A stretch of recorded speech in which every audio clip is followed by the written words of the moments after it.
Yeah, I know I'm late. So the movie begins and... Are those hyenas I see? Are they meant to be Shenzi's clan from the first movie? If not, where did they come from? We didn't see any hyenas not from Shenzi's clan in the first movie. Can we trust them not to commit regicide like the other hyenas we know? Shouldn't Simba have some major PTSD considering the experience he had with them? Would he let any stray hyenas anywhere near his Pride Land, especially considering his father spent Simba's entire cubhood fighting to make sure they didn't do exactly this? Hyenas in the Pride Lands! And if they are meant to be the same clan from the first movie, what are they doing here? Didn't you try to kill the current king? Shouldn't you be banished? When did Simba forgive you for the part you played in his father's death and the usurpation of his throne? Sure, they were only following Scar's orders, but it didn't seem like they were too broken up about it. If you did forgive them, that could be an interesting story, showing how Simba overcomes his pride and lets those who wronged him into his kingdom, kind of like Lion King 2 if it was good. But nope. Hyenas just sort of show up without explanation, and this will never be brought up again, so don't question it. So then we get reintroduced to the protagonist of the last film. Not quite as grandiose as the previous film. We get a sweeping shot of a few animals that blend into the background, then we cut to a wide shot of Simba already mid-motion. No big musical sting or creative camera shot showing how larger than life he seems. He just sort of saunters up there like a manager working a 9 to 5 and says, "My friends, the time of my family's growth is upon us." Did Simba or Mufasa ever give a briefing like this in any of the other previous movies? The reason they were gathering in the first film was because it was a presentation of the new prince, and they were paying their respect to their future king. I never got the impression Simba and Mufasa would give seemingly daily announcements like this. Despite the title of the movie, they were never really a kingdom in the human sense. They were still animals who would run away from their king under any other circumstances. This Simba seems like he gives these reports all the time.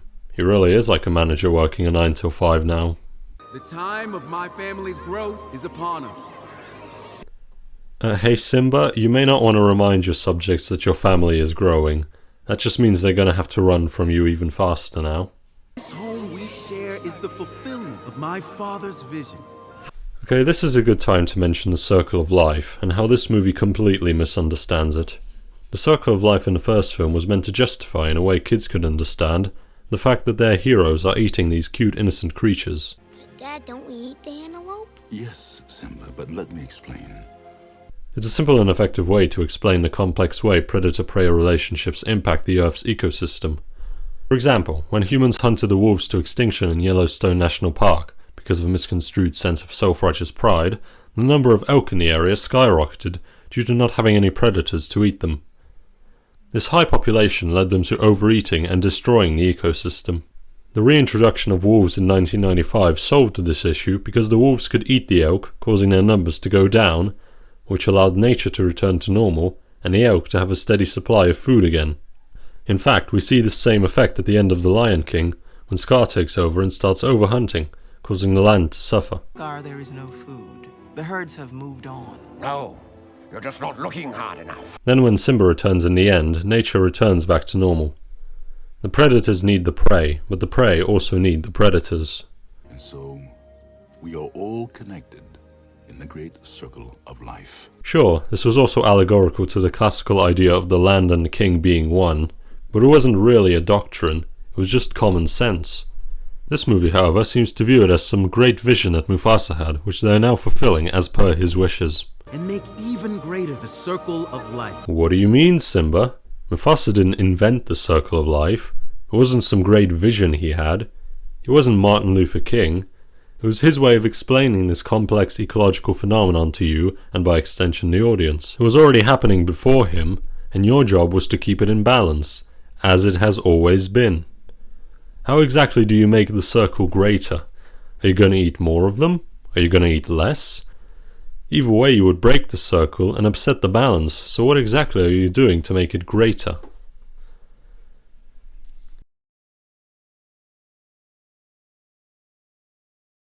So then we see Nala walking along in an as of yet undisclosed location, and it seems she's got a cub on the way. I'm sure this is going to come back in a major way, and will end up being very relevant to the themes of the movie. Then we cut back to Simba, making me question why we even had to cut to Nala in the first place. Seems the only reason was to reassure the audience that yes, Beyonce is still in the movie. However, considering the way the movie goes, I question whether this helps the movie in any way. Throughout the rest of the film, we will follow Simba's daughter as she waits for her parents to come home, and I think this scene lessens the impact of that plotline, since if we didn't see it, we would have no idea where Nala is, and we could relate to Kiara's fear. But nope, we see here Nala seems to be doing just fine. She's got some shade to lie under, she doesn't seem to be in any danger, no predators appear to be after her. Why show us there is no need to worry if the only other purpose this scene serves is to show us that Nala is in fact pregnant? That's, I'm assuming, the reason they decided they needed to keep this scene, as otherwise we wouldn't know until the very end of the film. However, I also question whether that would be such a bad thing. Is the fact that we know she is currently pregnant really relevant to the rest of the film? The only purpose it plays is thematic, and that could still be the case if they made it a twist at the end of the film. You could build up the suspense and intrigue throughout the film as to why Simba and Nala have gone, and whether they are safe at all, then pull the curtain out from under the audience. But nope, guess we really just needed to see pregnant Nala. Now that I mention it, this scene really makes me question why Simba would even let his heavily pregnant mate go off on her own to some valley, especially considering he goes to get her again, presumably before the cub was even born. So what's the point? Why not stay with her, Simba? The only explanation I can think of is that he needed to stay and fulfill his kingly duties. But that can't be the case because he ends up leaving his post anyway and seemingly leaves Pride Rock under the protection of a meerkat and a fat pig. So I guess that wasn't too big of an issue. Also, that still leaves the question of why she needs to go off to some distant valley to birth her cub. This is never explained in the movie.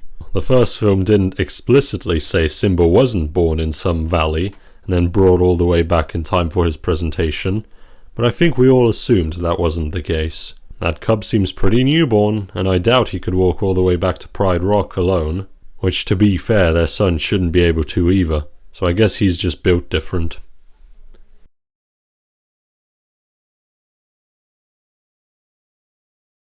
So then we get a reintroduction of Timon and Pumbaa, who for some reason get a more grand entrance than the king of Pride Rock. Okay. They spout more unfunny jokes, and then Simba reveals, I need you to stay with Kiara until I get back. Okay Simba, so you're going to enlist the help of a small meerkat and a fat pig, who you yourself say are not fit to be babysitting a child. And most of all, no stories. No stories? Wait a second. I know where your head goes. I grew up with you too. Instead of the pride of lionesses willing to ride and die for you, and who are under your complete control. Spoiler alert, this film never shows us the rest of Simba's pride, or why they apparently can't take care of their own princess. Now, maybe you could say they are protecting Pride Rock, and by extension her, if any threat shows up, but he just needs someone who could stay with her and entertain her while he is gone. Now, not only is there a far more reliable option you could call upon in such a situation, who, by the way, does not show up at all in the present day scenes in this film, but that's clearly not what Simba is going for, considering he says, No stories. No stories? Wait a okay, so what do you expect them to do with her, Simba? Watch TV? That can only mean what he meant by babysit was to protect her. What are they supposed to do if someone actually dangerous tries to hurt Kiara? At least Zazu could quickly fly over and get help from either the mysteriously missing lions or you, but I guess they didn't want a page on Oliver to come back. Which, granted, I won't shed tears over, but I would appreciate a little consistency. Okay, we'll tell them that we're not gonna tell a story, and then we're gonna tell a story. Are you They guys can't stop serious? us. I'm clearly within earshot. And yet despite this, you decide letting these two take care of your daughter, in spite of the fact they have already expressed their intent to tell her stories, which you have explicitly forbidden for some reason, is a good idea. Cool. So now we get the first look at Simba and Nala's daughter Kiara, and she looks completely terrifying. Okay, we've prepared a story! I'm pretty sure he can still hear you. So then we get a retelling of the first film through Timon and Pumbaa's perspective, like that other movie, except that film was great, and this one is not. So you two defeated Scar, and then you ate him? What did they tell her that made her come to this conclusion? In the scene, we see Timon and Pumbaa knock Scar off Pride Rock and into the fire below. Did they tell her that they climbed all the way down just so they could feast on his bones after he had already been defeated? Should she not be a tad more concerned by this claim? Scar may have been an evil schemer, but he was still family. Simba, I am family. And even Simba, despite all his uncle had done to him, was unwilling to let his uncle die and was prepared to let him go. Run. Run away, Scar.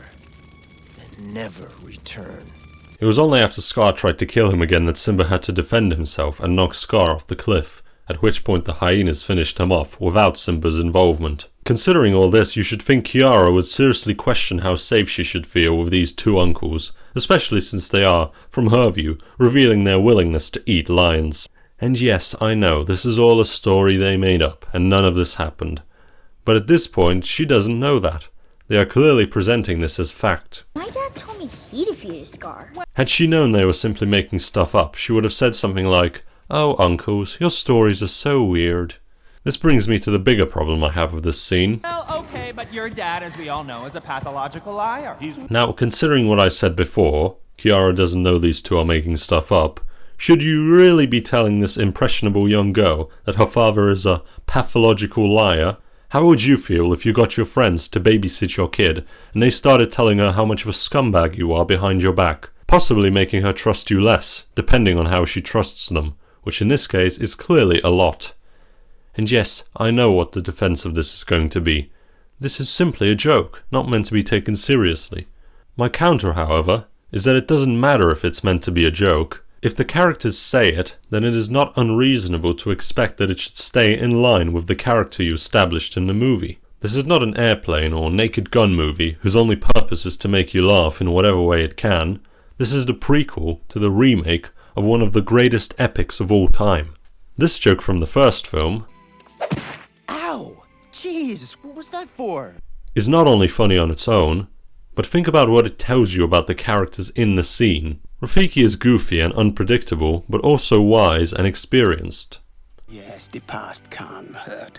But the way I see it, you can either run from it or learn from it. This joke also forms the crux of the theme for the movie, and is the final push Simba needs to come back and reclaim his throne. Hey! Where are you going? I'm going back! That's the great thing about humor in serious movies like this. It can provide laughs, but if done well, it can also enhance the movie in a meaningful way. Now, obviously not every joke in the movie can have this many layers and meanings. However, my point is, this joke keeps in line with the characters established in the movie, and doesn't break them just to make you laugh. It's consistent, and I can believe that they would say this in the world the movie was made.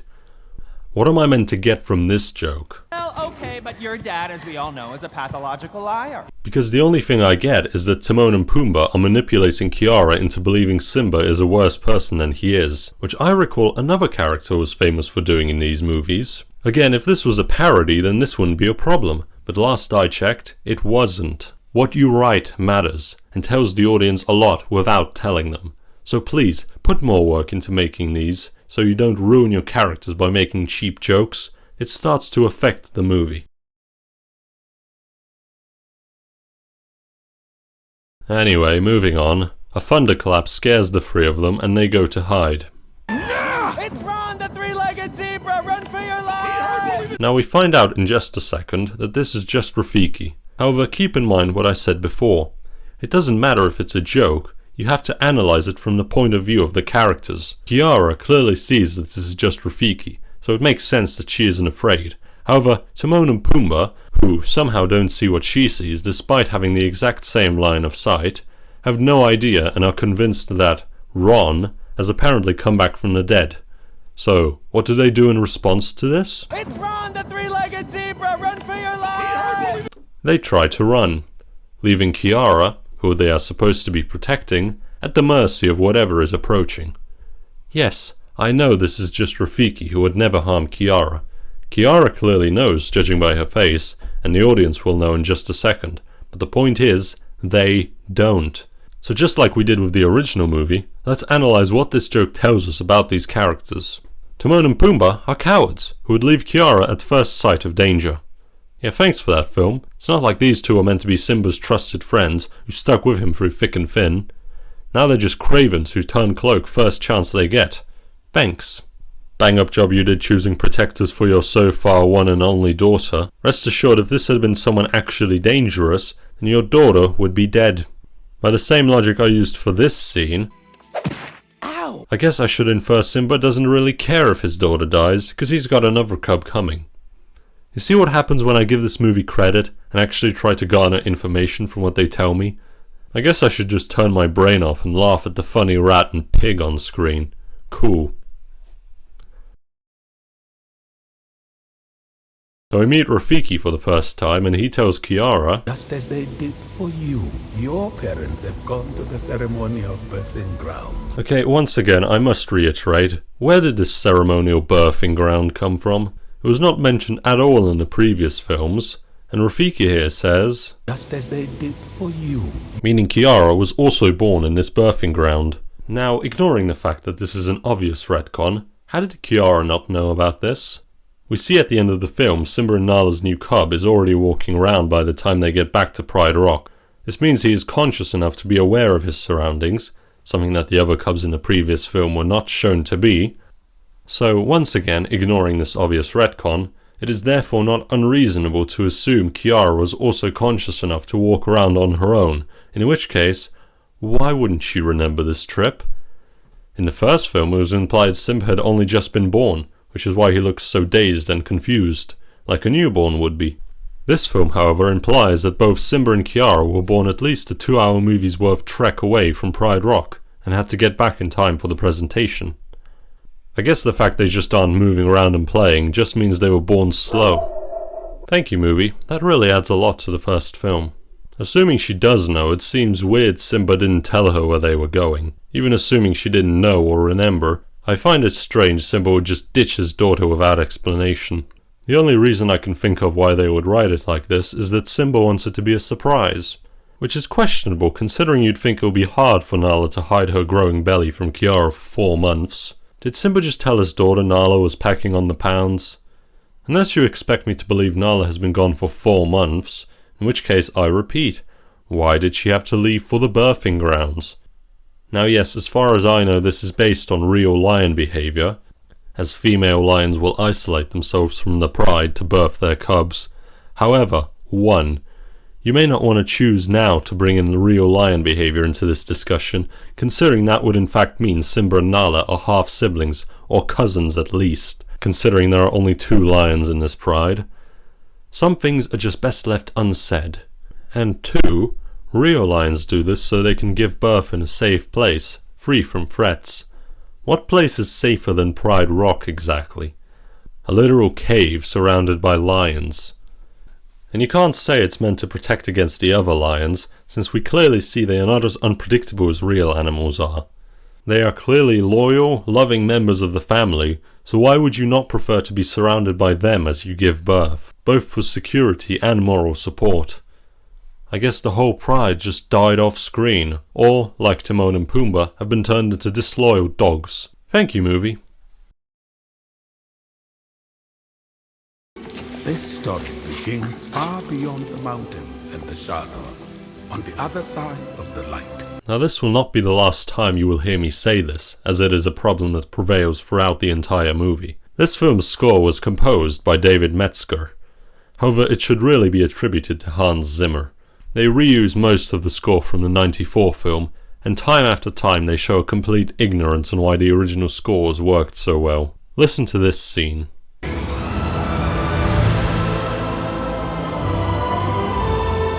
You may recognize that piece from the original film. This is the piece Kings of the Past.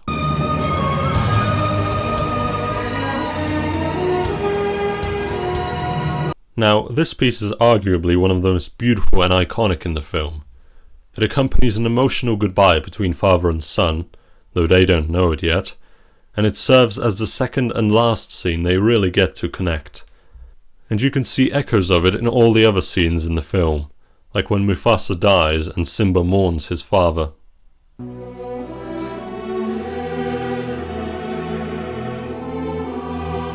Then again, when Simba reconnects with his father's ghost.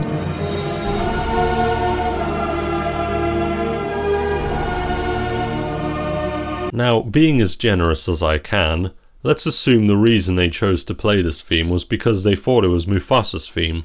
This wouldn't be an unreasonable thing to assume, as every time it plays, Mufasa plays a key role in the scene. However, this is merely a surface level reading of the scene. What the theme actually represents is the relationship between father and son. It's not Mufasa's theme, it's Simba and Mufasa's theme, and serves as a reminder of their bond, even when others might forget. Where is Simba and where is Mufasa in this scene? It doesn't serve to remind you of the bond father and son shared, it serves to remind you that this score was in the other film you liked. This isn't to say a theme can't evolve and change with time.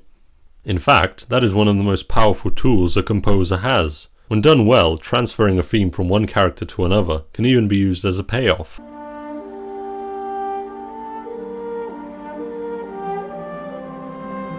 This is Binary Sunset, later known as the Force theme. It basically serves as Luke's theme in this film, and this is the same theme used 2 films later for his father, Darth Vader, who, after a whole trilogy of being a villain, has redeemed himself and become Anakin Skywalker once more.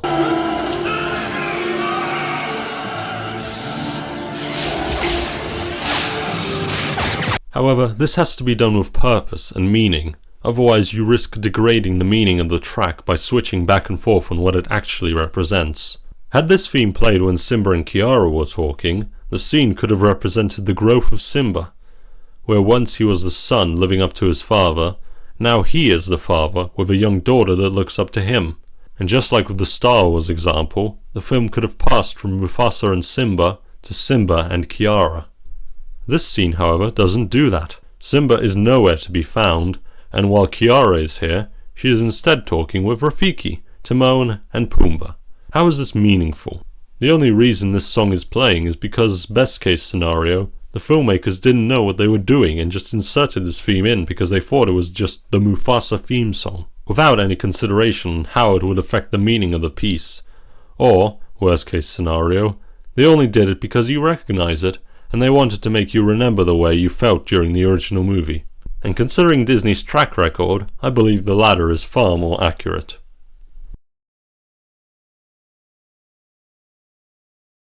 With that out of the way, we finally get to the main story of the film and meet our protagonist. Mufasa, come see. Now, before we see him, I would like to take a moment to remind you that this is a prequel to the Lion King remake that came out in 2019. And in that movie, they actually added a line to set up this movie. I remember a cub, a certain headstrong cub, who was always getting into scrapes.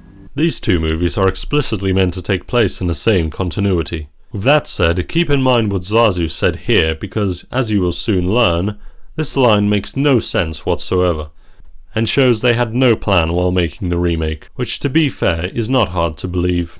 For now we meet Mufasa and his parents, Masego and Afia. Masego is played by Keith David, and out of all the crimes this movie will commit, wasting him is probably one of the greatest. As you will see, Masego does not stay long in this film, which makes me question why you would cast one of the only voices I would consider worthy of being compared to James Earl Jones, and barely use him. His mother sets up the main plot of the film, a far-off paradise that Mufasa and his parents are in search of. Now, as Rafiki has already said, Mufasa is a young cub, born without a drop of nobility in his blood. This is a retcon. We all know this. Retcons can be good, however. The emotional climax of Star Wars I mentioned before only exists because of a retcon. Vader was not supposed to be Luke's father when the original Star Wars came out. However, the fact they added this adds so much to the story, to the point where Return of the Jedi would not work if you kept it as it was originally. So what makes this retcon so bad and the other one good? Well, a lot of it comes later, so I will save those arguments for when they are relevant. However, for now, I can already say based on the previous movies that this retcon takes away more than it adds. The only scene Luke's father is mentioned in the original movie is during the Luke and Obi-Wan scene. This is what Obi-Wan says about him. He was the best star pilot in the galaxy, and he was a good friend. A young Jedi named Darth Vader, who was a pupil of mine until he turned to evil. He betrayed and murdered your father. Remember, these are 2 different characters at the time of the film's creation. Fast forward to The Empire Strikes Back, George Lucas conceives of a twist for the end of the movie. No, I am your father. So now these 2 separate characters are meant to have actually been one the entire time. Let's see if it adds up. What we know of Anakin is that he was a good friend to Obi-Wan, while Vader was his pupil. It makes total sense that someone you spend so much time with like a pupil might become your friend, so this checks out.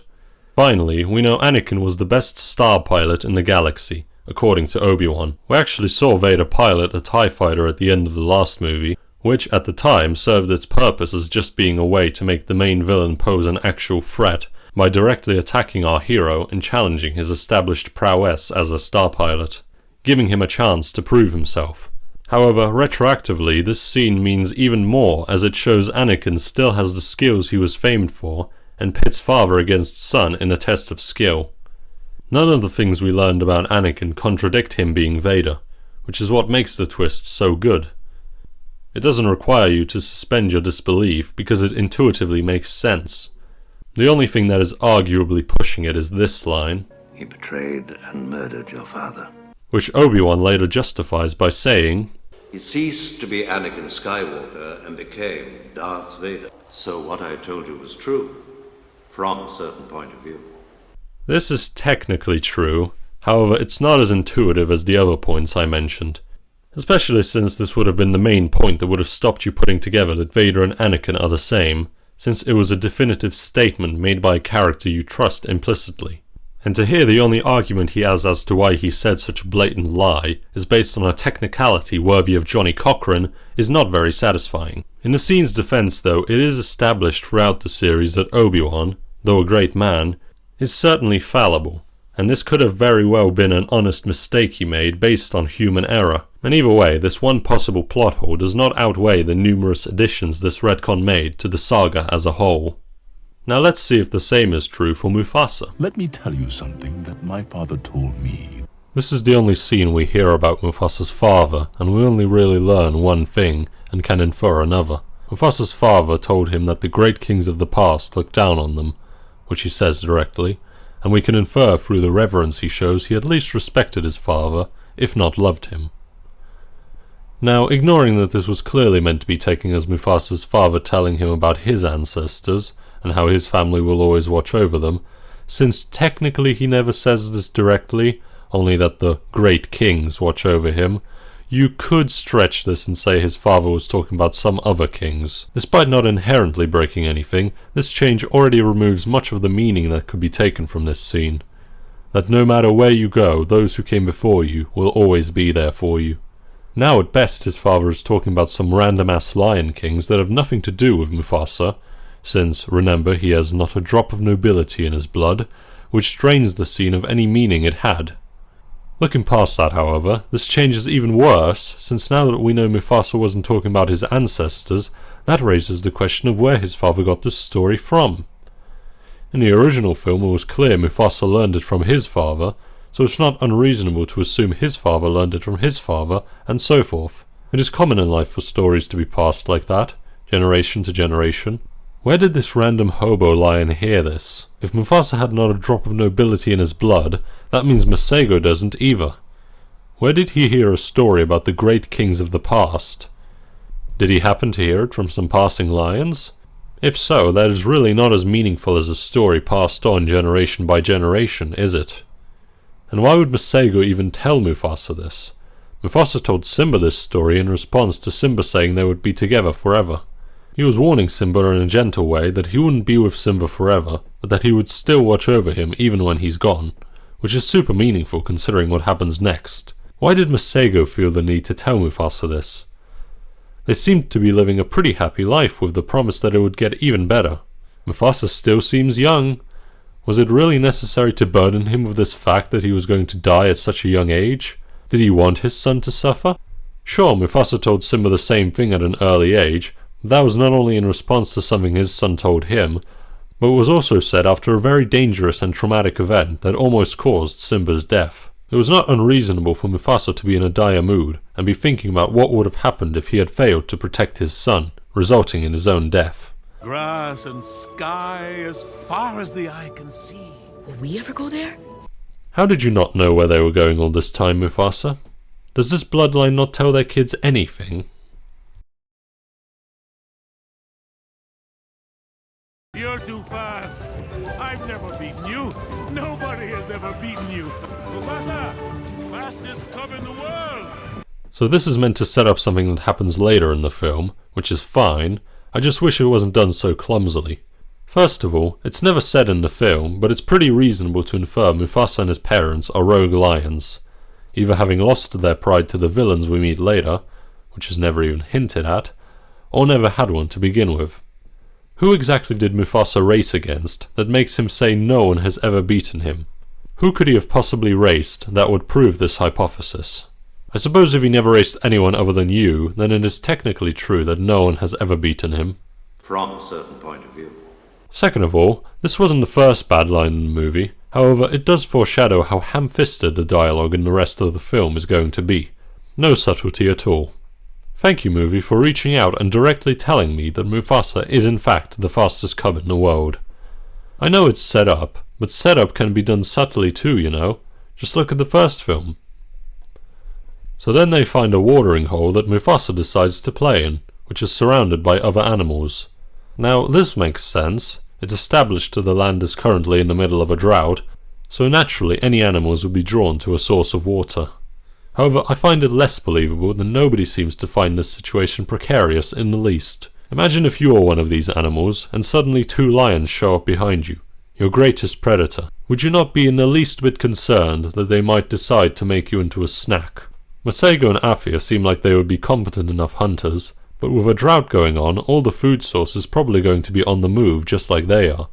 So food is going to be harder to come by. When was the last time they ate? Could they resist such an appetizing feast handed to them on a silver platter? Now I could believe that they wouldn't, either due to moral reasons, since the lions in these movies have been shown to be anthropomorphized to the point where they could show empathy to these animals, or maybe they just ate and are not hungry. However, that doesn't excuse the fact that the other animals should probably still assume the worst. Remember, Masego and Afia are not king and queen here. They do not know these animals, and vice versa. Why would you assume these lions are moral and won't eat you like some other lions definitely would? Now, this could have worked if they established that this was a tenuous peace established because of the drought, and that it was accepted that everyone was honor bound to not eat each other, like the Jungle Book does. However, this is not established in the movie, and as such is not reasonable to assume. Masego and Afia are not off the hook either. Why would you let your young cub play around under the feet of zebras, giraffes, and elephants? Even assuming none of these animals would be aggressive to their biggest predator, even a young version of it, and purposefully kill him, they could easily accidentally stomp on him and crush him. I'll tell you the reason. The reason is that if they kept a closer eye on him, then the next scene doesn't happen. Speaking of, the watering hole suddenly starts to flood. To compare, this is what it looked like 30 seconds ago, and this is what it looks like now. How could he let this happen? I find it incredibly hard to believe the watering hole could have flooded so quickly without them noticing. How could the parents not notice the water was rising and tell Mufasa to come to them much sooner than they did? Not once it's already too late. I mentioned in my jokes section that every joke informs you about the character saying it, and the same obviously rings true for character actions. What are these actions the parents are taking informing me of their character? That they are lazy, unattentive, leave their cub unsupervised, to the point that they don't notice a flood is trapping him on the rock in the middle of the water. Now, perhaps if they showed a scene where Mufasa directly disobeyed an order his parents gave him, dare I say, if he was a certain headstrong cub who was always getting into scrapes, then this would make sense. However, the only time they tell him to come to them is when it is already too late. So this isn't an example of Mufasa being a headstrong cub. This is an example of criminally negligent parents who, through their lack of care, nearly caused the death of their son. Now, is this what I think they were intending for me to take from this scene? No. But when you have characters act stupid because you want to lead them to a certain payoff, but don't know how to get them there, and any reasonable response in a situation would not lead to that outcome, you end up breaking the characters in an attempt to stretch them to that goal. You could have made it a character reason like I suggested that caused them to be trapped in the flood, which would not only have made more sense, but would have also given Mufasa a guilt over having been responsible for it, just like his son later has. Now, you didn't have to tell that story if you didn't want to. However, I failed to see how adding that character drama would have detracted from the movie, since you're already clearly trying to evoke Mufasa's death from the original film, but without all the character drama that made it work. As is, the whole sequence is a pale imitation of the original, without any of the substance. So yes, spoiler for the end of the film, but Mufasa's father dies here, just like Mufasa dies in the stampede in the original film. I say this now because the film forgets about Mufasa's parents for a majority of this film until the end, where Afia comes back in one piece, but Masego is revealed to have perished.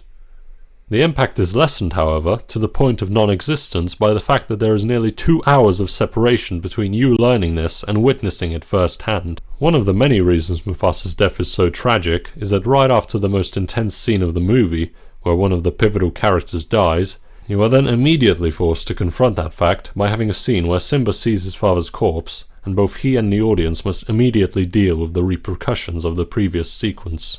In this film, however, whatever grief you might feel is addled by the fact that you don't know for sure that Masego is dead, since there wasn't even a scene like in Bambi where Bambi's father says, "Your mother can't be with you anymore."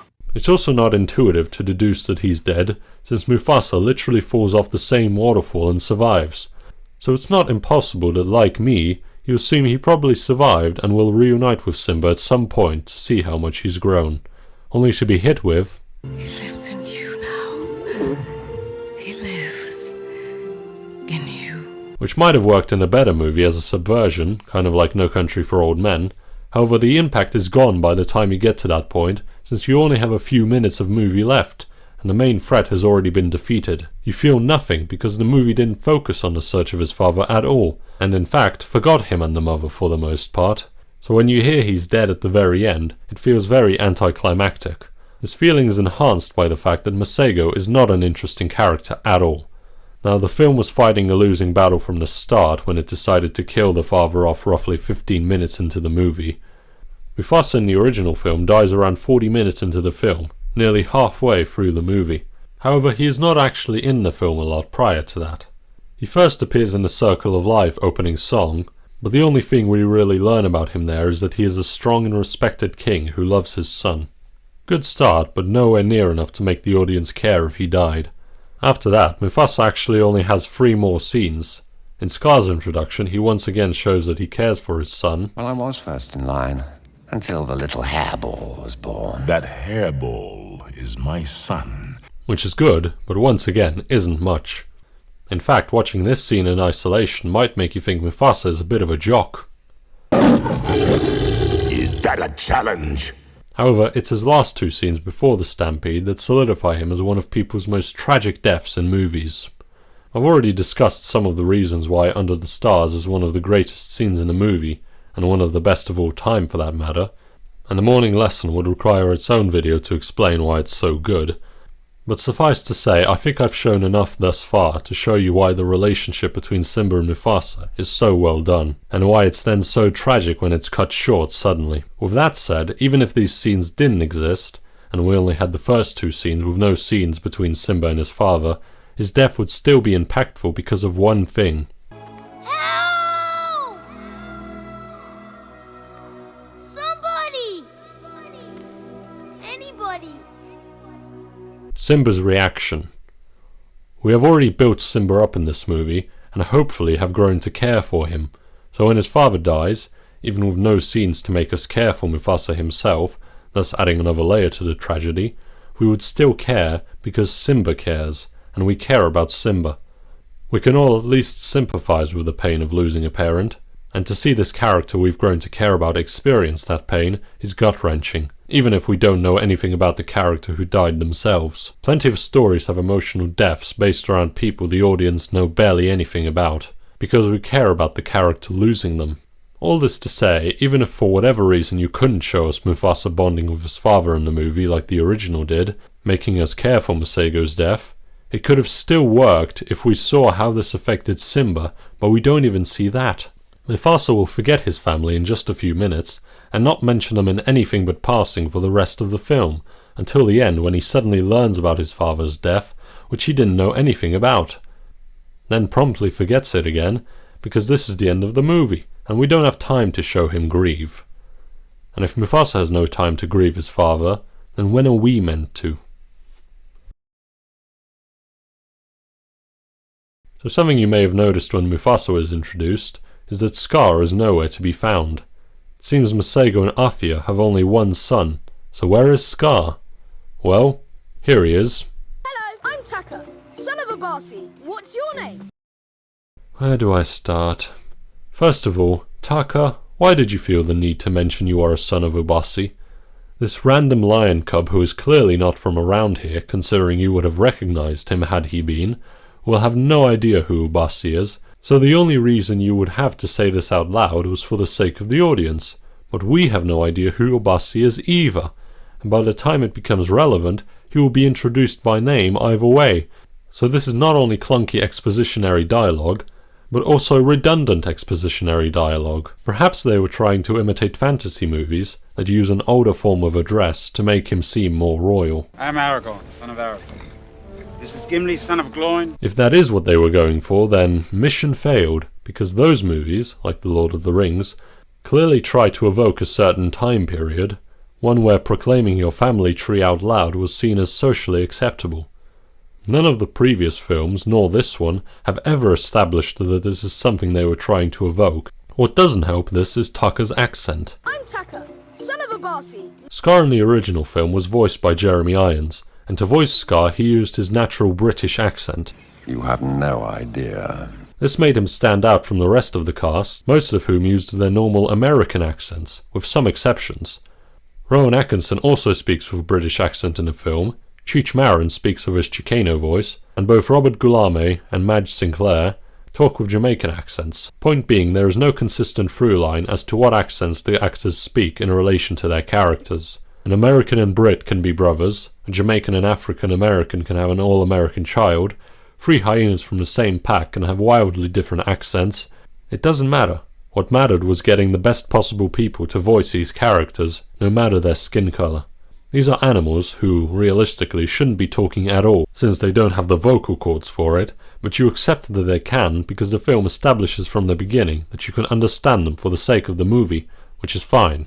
As long as they remain consistent with what they established, the movie still works coherently if we accept that we can understand what the animals are saying, translated for us. Then came the remake. In the 2019 remake, despite them getting James Earl Jones back in the role of Mufasa, Jeremy Irons was not asked to reprise his role as Scar. Instead, Disney cast actor Chiwetel Ejiofor in the role of Scar. Now, despite also being British himself, Chiwetel chose not to perform the role with his natural accent, but instead with a more neutral accent, in what I assume was meant to sound more American. You've no idea. I won't get into all the problems with Chiwetel's Scar, because this video is not about The Lion King 2019, but what's important for this review is that Scar in the remake does not speak with a distinct Upper British accent. I don't know why you would remove such an iconic aspect of his character, but there it is. In the remake continuity, Scar sounds like an average American Joe. So what the hell is this? Hello, I'm Taka, son of Obussy. What's your name? Why does Taka suddenly have a British accent? Now the main defense of this I've seen is that Scar in the original film is British, so you shouldn't complain that Taka is in this one. This argument doesn't work, however, because as I just said, in the remake's continuity, Scar does not sound British. Disney are the ones who got rid of Jeremy Irons from the series, so you can't now go back to him and use him to justify this prequel that has nothing to do continuity-wise with the original. However, even if, for the sake of argument, we accept that Scar being British in the original film justifies them changing Taka's accent in this film, the argument still doesn't work, because this is clearly not the same accent Scar spoke with. Jeremy Irons was born in South England, on the Isle of Wight, and speaks with a distinctly southern British accent. This is also sometimes associated with received pronunciation, which is the accent you probably associate with being upper class. Now I couldn't find what part of England Theo Somoli, the young kid playing Taka here, was born, but to my untrained ears, he sounds like he speaks in a more northern English accent. Both these accents give you a wildly different idea of what character you're listening to.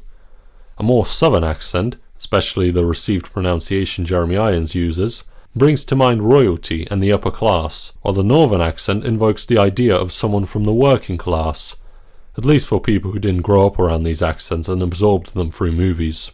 So when you have 2, soon to be 3, actors playing ostensibly the same role, but with such wild differences, It starts to make things really funny. Just listen to it.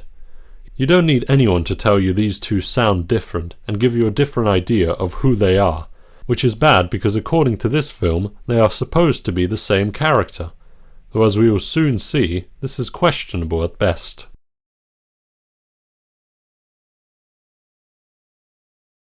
Moving on, Mufasa then introduces himself in a very casual manner. Mufasa.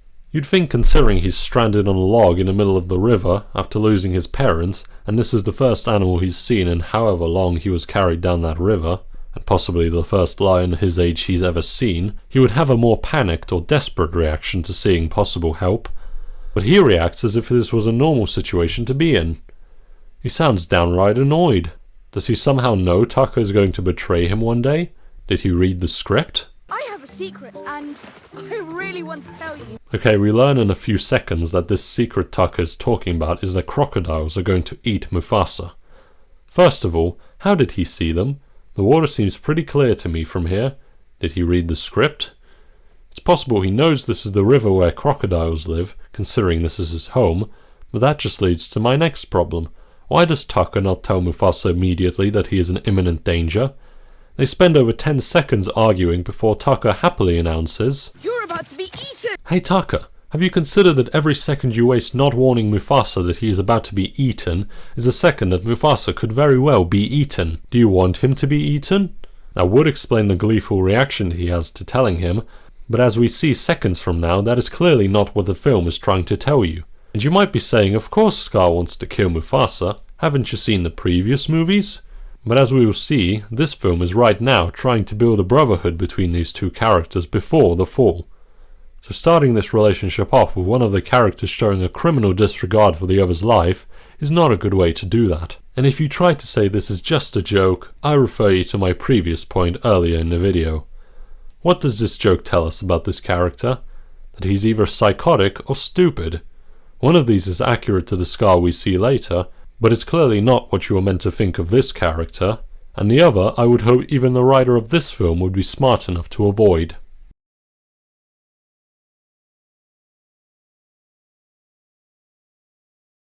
So that leads us to the introduction of Obussy, and credit where credit is due, his first line does an effective job at telling us what sort of character he is going to be in a short time. I was trying to nap, Eshe. The all-important nap of kings. He's a lazy male. That's all you need to know about his character, because that's all the film is going to give you. He is here to prove a point, and that point is the movie's message, which will soon become very clear. They will race to the dead tree and back, and when the prince defeats him, I will finish him in one bite. If he wins, he stays with me. You have my word. Okay, why is Obussy being such a cuck about this? He clearly wants to eat him, so why does he need an excuse? You're the Lion King. You can do whatever you want. If he's doing this for his mate, then why is she agreeing to this? If she has enough sway in the king's decision to make him not want to go against her wishes, then why doesn't she just put her foot down and say she won't let him eat Mufasa? Why put his life in potential danger? Is it because she knows Tak has every reason to want Mufasa to win and no incentive at all to lose? You have given Taka no incentive to win. This whole race was Obussy's idea to start with, so it's not like this was some clever manipulation by Eshe. Obussy is just being a dumbass. Which unfortunately is going to become a theme with this character. So the race ends exactly how you would expect it to end if you have half a brain. I have one more secret, Mufasa. I always wanted a brother. Now, to give credit where credit is due, I actually really like this line in isolation. It's a sweet thing to say, and it tells you Taka's motivation for what he is about to do subtly, without being on the nose by implying his reason in the subtext. It's a good line that makes you get something out of it. Good job, movie. You actually made something halfway decent. Anyway, come on, Mufasa. Let's get in some trouble. Well done, movie. You managed to get us to the same point the first movie got us to, with one line. Why, if it isn't my big brother descending from on high to mingle with the commoners. Thanks. I really needed an origin story about how these two brothers became brothers.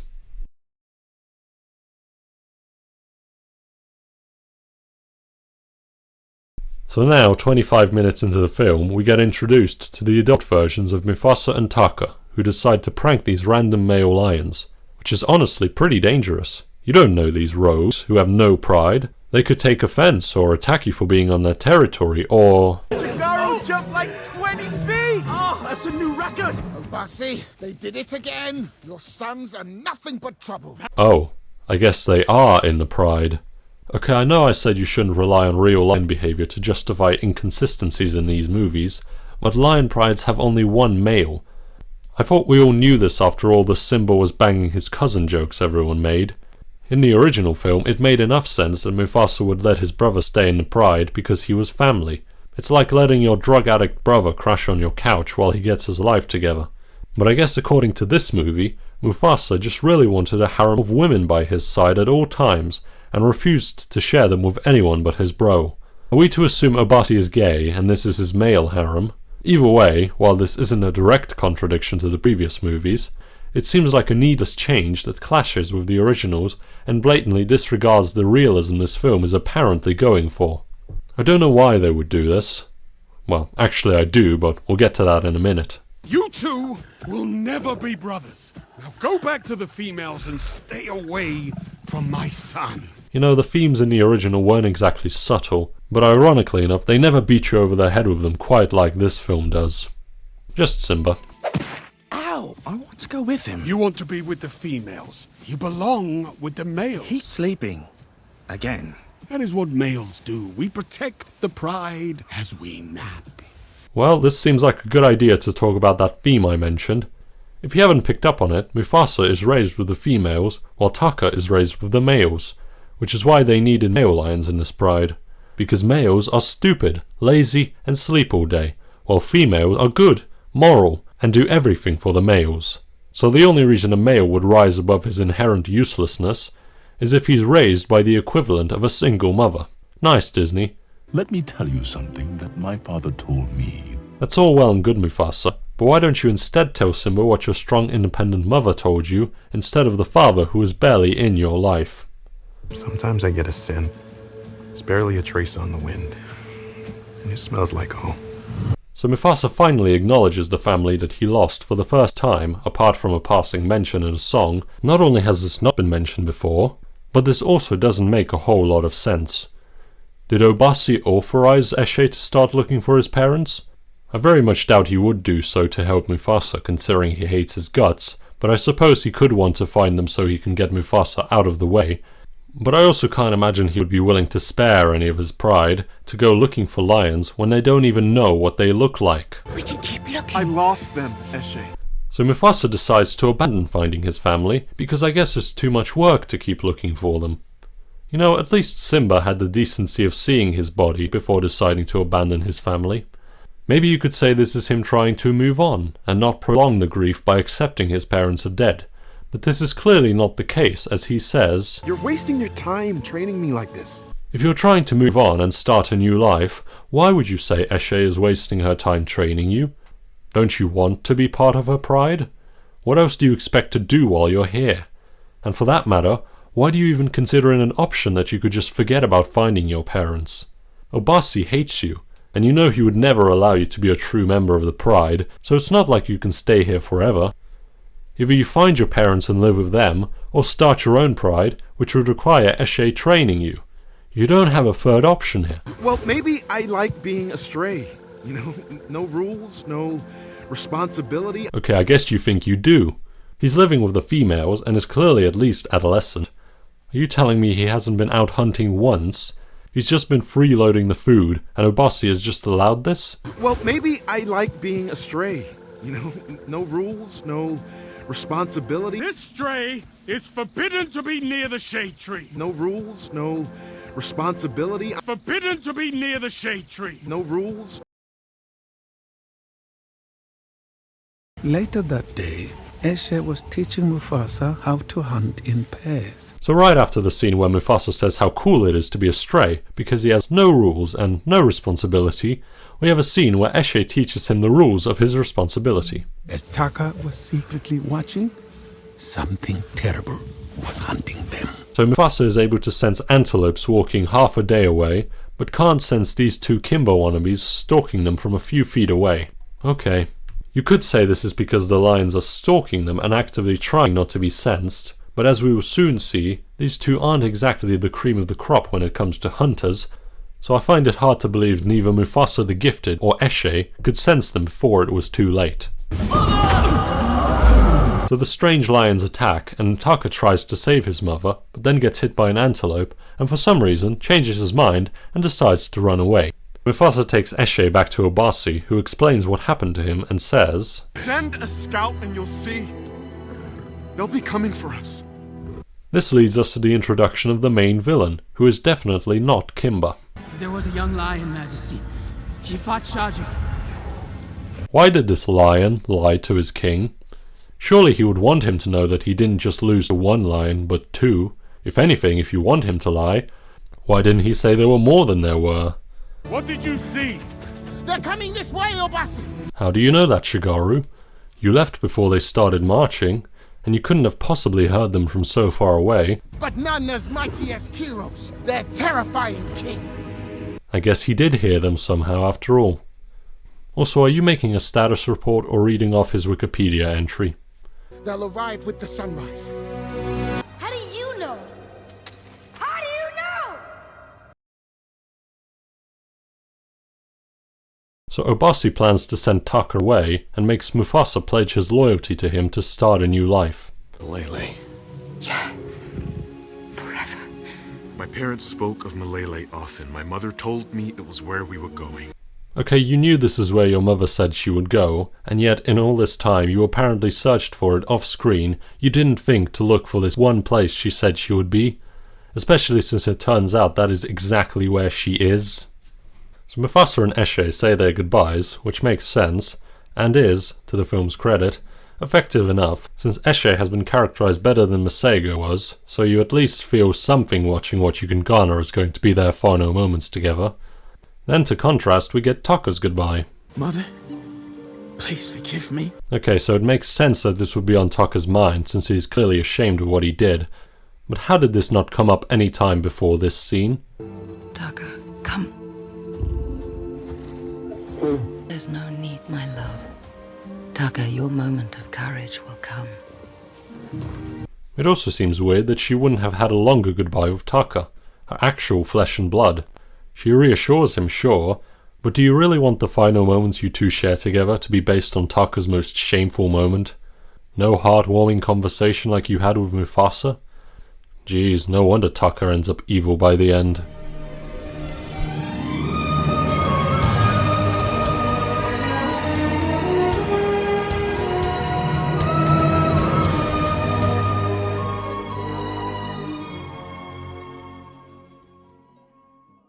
Okay, recording session number 1. This was a terrible idea. For example, when humans hunted the wolves to near extinction. No, not near extinction, extinction. I wrote this, for fuck's sake. This movie, however, seems to view it as some great vision that movie had, which they are now fulfilling as per his wishes. That doesn't make sense. I found a loophole in the script. I'm gonna take this up with the manager. Where's Simba, the 9 to 5 manager? We're having fun here, folks, because it's fucking hot in here. Jesus Christ, I'm burning up. I had to close the windows, so I can't breathe. Now that I mention it. Oh, fuck. I knew it would come back to bite me in the ass, goddammit. I need some real water. I need some water, John. Now that I mention it, this scene. Now that I mention